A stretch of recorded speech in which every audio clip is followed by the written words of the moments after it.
झपाट्याने विकसित होणाऱ्या उरण तालुक्यात गुन्हेगारी देखील तितक्याच झपाट्याने वाढत असल्याचं वारंवार निदर्शनास येते। बांगलादेशी आणि परप्रांतीयांमुळे उरण गुन्हेगारांचं आश्रयस्थान बनलंय का, असा सवालही या निमित्तानं उभा राहतोय। उरण परिसरात बांगलादेशी आणि परप्रांतीय नागरिक अवैधरित्या वास्तव्यास असल्याचं वृत्त अनेक वेळा समोर आलंय। या बांगलादेशी नागरिकांमधून गोवंशीय मांसाची मागणी वाढत असून त्याला पुरवठा करण्यासाठी उरणमध्ये खुलेआमपणे गोमांसाची विक्री होत असल्याची बाब आता समोर आली। मुंबई आणि उपनगरातून गोमांसाची रात्री अपरात्री तस्करी उरणमध्ये होत असल्याचं बोललं जाते। अशातच आता एका नव्या प्रकरणाला तोंड फुटलंय। उरणमध्ये गेली 40 वर्षांपासून गोमांसाची विक्री होत होती असा दावा गोरक्षक सिद्धेश शिंदे यांनी केलाय।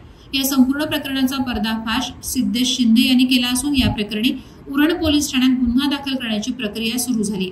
धक्कादायक बाब म्हणजे गोवंशीय जनावरांचं मांस विक्री करताना चक्क एक महिला सापडली। या घटनेनं परिसरात संताप व्यक्त होतोय। उरणमधील गोरक्षक तरुण सिद्धेश शिंदे यांच्या नजरेत गोमांस घेऊन चाललेली रिक्षा आली। त्याने रिक्षा चालकाकडे विचारणा केली असता तो उडवाउडवीची उत्तरं देऊ लागला, त्यामुळे संशय बळावला।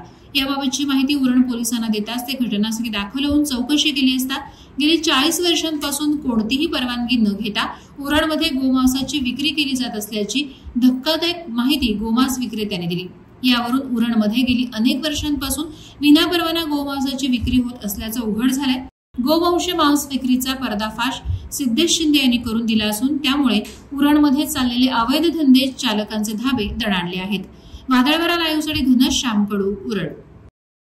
नवी मुंबई व रायगड जिल्ह्यातील ताज्या बातम्या आणि घडामोडींसाठी सबस्क्राईब करा वादळवारा लाईव्ह चॅनल आणि दाबा बेल आयकॉन।